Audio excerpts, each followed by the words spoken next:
मातरम की ये गूंज हमें 1930 के उस संकल्प की याद दिलाती है और 1950 के उस दिन तक ले जाती है जब भारत ने संविधान अपनाकर खुद को पूर्ण गणतंत्र घोषित किया। अपना रेडियो 96.9 एफएम में आप सभी का स्वागत है। आप सुन रहे हैं हमारा विशेष कार्यक्रम संविधान से संकल्प तक। मैं हूं कविता शर्मा। 26 जनवरी यानी गणतंत्र दिवस, ये सिर्फ एक तारीख नहीं बल्कि हर भारतीय के लिए गर्व, सम्मान और जिम्मेदारी का प्रतीक है। आज ही के दिन 26 जनवरी 1950 भारत ने दुनिया के सामने खुद को एक पूर्ण गणतांत्रिक राष्ट्र के रूप में स्थापित किया था। Delhi celebrated the first anniversary of the Indian Republic. A huge concourse of people witnessed the President's ceremonial drive along Kingsway.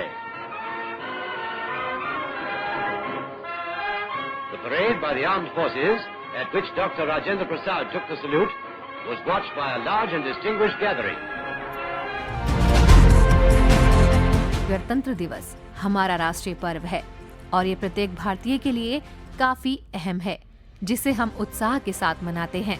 26 जनवरी 1950 भारतीय इतिहास में इसलिए महत्वपूर्ण माना जाता है क्योंकि भारत का संविधान इस दिन अस्तित्व में आया था और भारत इस दिन पूर्ण गणतंत्र देश बना। संविधान निर्माण की प्रक्रिया में 2 वर्ष 11 महीने 18 दिन लगे थे। भारतीय संविधान के वास्तुकार डॉक्टर भीमराव अंबेडकर प्रारूप समिति के अध्यक्ष थे। भारतीय संविधान के निर्माताओं ने विश्व के अनेक संविधानों के अच्छे लक्षणों को अपने संविधान में आत्मसात करने का प्रयास किया है।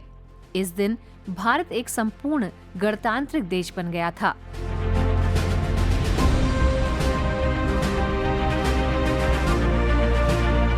देश को गौरवशाली गणतंत्र राष्ट्र बनाने में जिन देशभक्तों ने अपना बलिदान दिया, उन्हें 26 जनवरी के दिन याद किया जाता है और श्रद्धांजलि दी जाती है। आइए एक नजर डालते हैं 1950 से अब तक भारत के सफर पर। 26 जनवरी 1950 को 10:18 पर भारत का संविधान लागू किया गया। गणतंत्र दिवस की पहली परेड 1955 को दिल्ली के राजपथ पर हुई थी। भारतीय संविधान की 2 पंक्तियां जो हिंदी और अंग्रेजी में हाथ से लिखी गई हैं। पूर्ण स्वराज्य दिवस 26 जनवरी 1930 को ध्यान में रखते हुए भारतीय संविधान 26 जनवरी को लागू किया गया था। भारतीय संविधान की हाथ से लिखी मूल प्रतियां संसद भवन के पुस्तकालय में सुरक्षित रखी हुई हैं। भारत के पहले राष्ट्रपति डॉक्टर राजेंद्र प्रसाद ने गवर्नमेंट हाउस में 26 जनवरी 1950 को शपथ ली थी। गणतंत्र दिवस के अवसर पर राष्ट्रपति तिरंगा फहराते हैं और हर साल 21 तोपों की सलामी दी जाती है। 29 जनवरी को विजय चौक पर बीटिंग रिट्रीट सेरेमनी का आयोजन किया जाता है, जिसमें भारतीय सेना, वायुसेना और नौसेना के बैंड हिस्सा लेते हैं। ये दिन गणतंत्र दिवस के समारोह के समापन के रूप में मनाया जाता है। गणतंत्र दिवस के मौके पर प्रधानमंत्री अमर ज्योति पर शहीदों को श्रद्धांजलि देते हैं, जिन्होंने देश की आजादी में बलिदान दिया। इस बार भारत के विभिन्न नृत्य रूपों का प्रतिनिधित्व करते हुए लगभग 2500 कलाकारों का एक विशाल समूह 77वीं गणतंत्र दिवस परेड के दौरान कर्तव्य पथ पर प्रदर्शन करने के लिए तैयार है, जिसका मुख्य विषय है वंदे मातरम की 150वीं वर्षगांठ।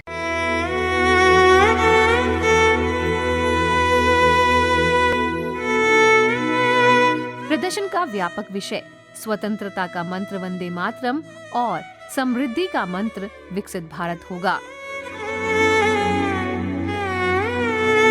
लगभग 2500 कलाकार भरतनाट्यम, कथक, ओडिसी, कुचिपुड़ी और मणिपुरी जैसे देश के विभिन्न नृत्य रूपों का प्रतिनिधित्व करेंगे।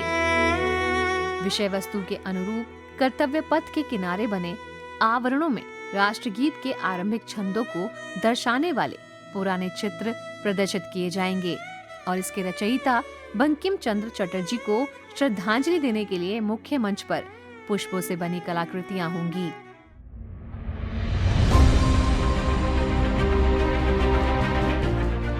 पारंपरिक प्रथा से हटकर इस बार परेड स्थल पर पहले इस्तेमाल किए जाने वाले VVIP, अति विशिष्ट गणमान्य व्यक्ति और अन्य नामों का प्रयोग नहीं किया जाएगा। इसके बजाय सभी स्थानों का नाम भारतीय नदियों के नाम पर रखा गया है। इन नामों में व्यास, ब्रह्मपुत्र, चंबल, चिनाब, गंडक, गंगा, घाघरा, गोदावरी, सिंधु, झेलम सारी नदियों के नाम शामिल हैं। इसी तरह 29 जनवरी को बीटिंग रिट्रीट समारोह के लिए बैठने के स्थानों का नाम भी भारतीय वाद्य यंत्रों बांसुरी, डमरू, एकतारा, असराज, मृदगम, नगाड़ा, शहनाई, सितार, सुरबहार, तबला और वीणा के नाम पर रखा जाएगा। यूरोपीय आयोग की अध्यक्ष उर्सुला वॉन डेर लेयेन और यूरोपीय परिषद के अध्यक्ष एंटोनियो कोस्टा परेड में मुख्य अतिथि होंगे। रक्षा सचिव RK सिंह ने 16 जनवरी को साउथ ब्लॉक में प्रेस वार्ता में बताया कि निमंत्रण कार्ड पर राष्ट्रगीत की 150वीं वर्षगांठ का लोगो होगा और परेड के अंत में वंदे मातरम थीम वाले बैनर के साथ गुब्बारों का एक गुच्छा हवा में छोड़ा जाएगा।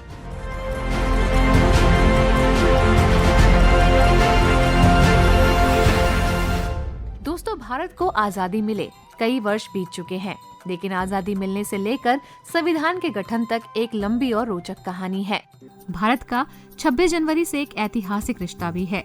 इस मौके पर मैं आपको बताऊंगी गणतंत्र दिवस से जुड़ी वो रोचक बातें, जिनके बारे में शायद ही आप लोग जानते होंगे। 2.5 years ago, the British Empire passed power into the hands of the Indian people. We became an independent country, and today, by the proclamation of our constitution, made by our own people in the exercise of the wisdom and the determination and the collective responsibility, we have set the formal seal to the inauguration of that freedom in the form of a constitution. 15 अगस्त 1947 को भारत को आजादी मिली। उस समय भारत के पास अपना कोई संप्रभु संविधान नहीं था। भारत की शासन व्यवस्था अब तक भारत सरकार अधिनियम 1935 पर आधारित थी। इसी कड़ी में 29 अगस्त 1947 को डॉक्टर BR अम्बेडकर के नेतृत्व में एक प्रारूप कमेटी का गठन किया गया। इस प्रारूप कमेटी ने 26 नवंबर 1949 को लिखित संविधान को राष्ट्रपति डॉक्टर राजेंद्र प्रसाद को सौंप दिया।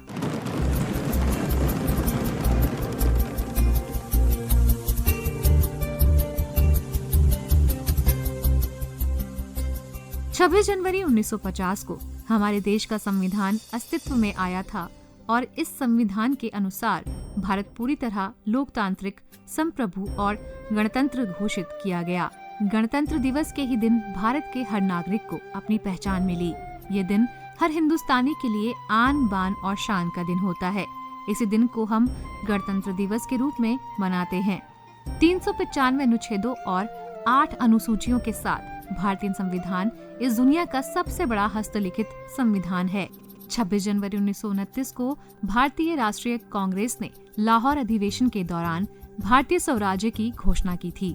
इसीलिए भारत का संविधान लागू करने के लिए भी 26 जनवरी की तारीख को चुना गया था। जनवरी 1948 में भारत के संविधान का पहला प्रारूप चर्चा के लिए प्रस्तुत किया गया। 4 नवंबर 1948 को चर्चा शुरू हुई और 32 दिनों तक चली।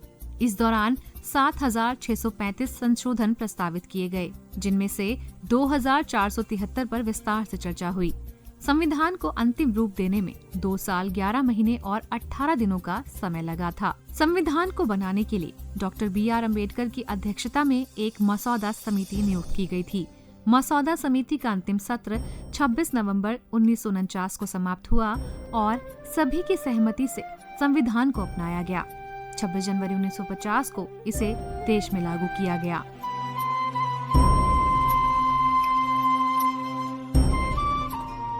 छब्बीस जनवरी को परेड के दौरान राष्ट्रपति को 21 तोपों की सलामी दिए जाने की प्रथा है। 21 तोपों की सलामी भारतीय सेना की 7 तोपों से दी जाती है, जिन्हें 25 पाउंडर्स कहा जाता है। पहली सलामी राष्ट्रगान शुरू होते ही दी जाती है और आखिरी सलामी ठीक 52 सेकंड बाद दी जाती है। संविधान की मूल प्रति को हिंदी और इंग्लिश में प्रेम बिहारी नारायण रायजादा ने लिखा था। इसे लिखने में उन्हें पूरे 6 महीने का वक्त लगा था। इस काम के लिए भारत सरकार द्वारा कॉन्स्टिट्यूशन हाउस में उनको एक कमरा आवंटित किया गया था। प्रेम बिहारी नारायण रायजादा ने संविधान लिखने के लिए सरकार से कोई भी मेहनताना नहीं लिया था। बस एक मांग की थी कि वे संविधान के हर पेज पर अपना नाम लिखेंगे और आखिरी पेज पर अपने दादाजी का भी नाम लिखेंगे। भारत का संविधान दुनिया का सबसे लंबा और विस्तृत संविधान है। संविधान के हर पेज को प्रेम बिहारी नारायण रायजादा ने खूबसूरत लिखावट और इटैलिक में लिखा है। जब संविधान लागू हुआ तब इनमें कुल 395 लेख, 8 अनुसूचियां निहित थीं और ये संविधान 22 भागों में बटा हुआ था। भारतीय संविधान की हाथ से लिखी मूल प्रतियां संसद भवन के पुस्तकालय में आज भी सुरक्षित रखी हुई हैं। 26 जनवरी की परेड के दौरान हर साल किसी न किसी देश के राष्ट्रीय अध्यक्ष को अतिथि के तौर पर बुलाया जाता है। 26 जनवरी 1950 को आयोजित पहली परेड में अतिथि के रूप में इंडोनेशिया के राष्ट्रपति डॉक्टर सुकर्णो को आमंत्रित किया गया था। 1950 से 1954 तक गणतंत्र दिवस समारोह इरविन स्टेडियम, जिसे अब नेशनल स्टेडियम कहा जाता है, किंग्सवे, लाल किला और रामलीला मैदान तक आयोजित किया जाता था। 1955 से गणतंत्र दिवस समारोह राजपथ, जिसे अब कर्तव्य पथ कहा जाता है, पर आयोजित किया जाने लगा। 1955 में राजपथ पर आयोजित पहली परेड में अतिथि के रूप में पाकिस्तान के गवर्नर जनरल मलिक गुलाम मोहम्मद को आमंत्रित किया गया था। गणतंत्र दिवस एक 3 दिवसीय राष्ट्रीय त्योहार है जो 29 जनवरी को बीटिंग रिट्रीट समारोह के साथ समाप्त होता है। 29 जनवरी को विजय चौक पर बीटिंग रिट्रीट सेरेमनी का आयोजन किया जाता है, जिसमें भारतीय सेना, वायुसेना और नौसेना के बैंड हिस्सा लेते हैं। ये दिन गणतंत्र दिवस के समारोह के समापन के रूप में मनाया जाता है। ज्यादातर लोगों को सिर्फ ये मालूम है कि 26 जनवरी को भारत गणतंत्र बना, लेकिन कितने बजे बना, क्या ये किसी को पता है? भारत सरकार के सूचना तंत्र प्रेस इंफॉर्मेशन ब्यूरो के अनुसार देश में 26 जनवरी 1950 को सुबह 10:18 पर भारत गणतंत्र बना था। इसके 6 मिनट बाद 10:24 पर राजेंद्र प्रसाद ने भारत के पहले राष्ट्रपति के रूप में शपथ ली थी। इस दिन पहली बार बतौर राष्ट्रपति डॉक्टर राजेंद्र प्रसाद बग्घी पर बैठकर राष्ट्रपति भवन से निकले थे। इस दिन पहली बार उन्होंने भारत की तीनों सेनाओं की सलामी ली थी। पूर्ण संविधान लागू करने से पहले 24 जनवरी 1950 को अंतिम बैठक बुलाई गई, जिसमें डॉक्टर राजेंद्र प्रसाद को भारत का राष्ट्रपति चुना गया। फिर 2 दिन बाद 26 जनवरी को भारत के पहले राष्ट्रपति डॉक्टर राजेंद्र प्रसाद ने गवर्नमेंट हाउस में शपथ ली। हर साल गणतंत्र दिवस के मौके पर राष्ट्रपति तिरंगा फहराते हैं और प्रधानमंत्री अमर जवान ज्योति पर उन शहीदों को श्रद्धांजलि देते हैं जिन्होंने देश की आजादी में बलिदान दिया है।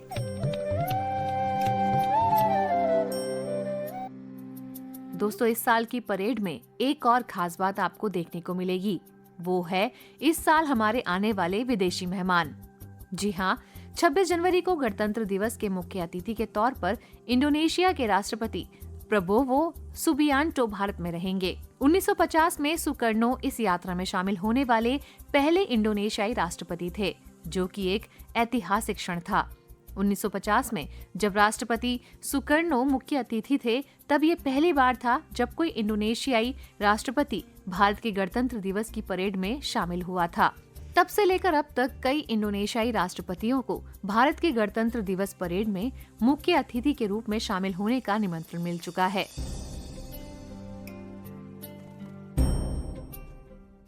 तो दोस्तों, गणतंत्र दिवस को केवल संविधान लागू होने के दिन के रूप में ही नहीं देखना चाहिए, बल्कि संविधान में निहित उन कर्तव्यों, अधिकारों, संरक्षणों से जोड़कर देखना चाहिए।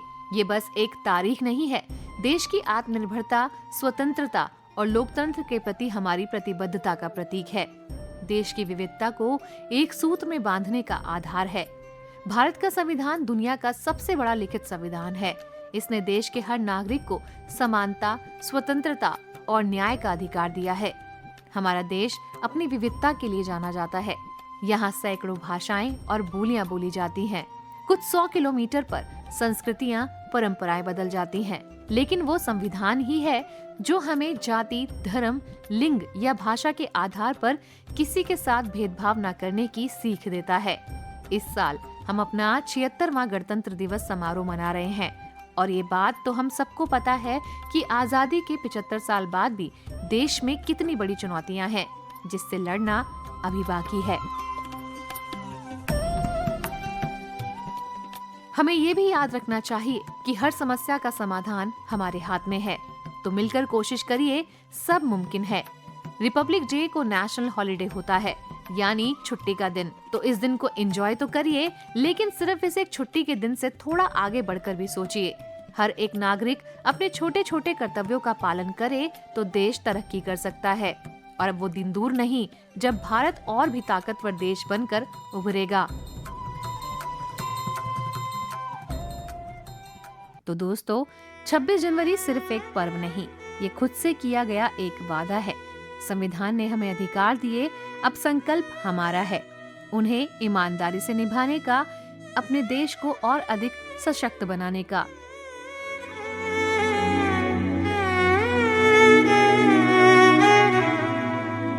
इसी विश्वास के साथ संविधान किताबों में बंद नहीं है, वो हमारे व्यवहार में जिंदा रहना चाहिए। अगर हम नागरिक अपने कर्तव्य को समझ लें तो यही सच्चा गणतंत्र होगा।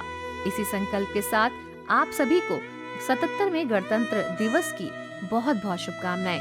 सुनते रहिए अपना रेडियो 96.9 FM। कविता शर्मा को दीजिए अनुमति। नमस्कार।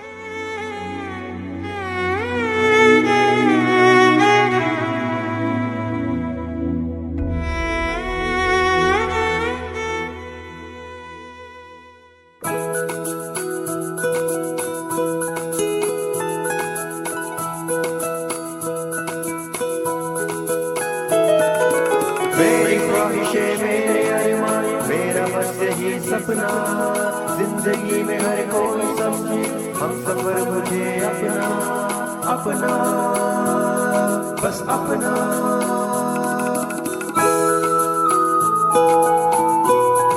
अपना रेडियो 96.9 FM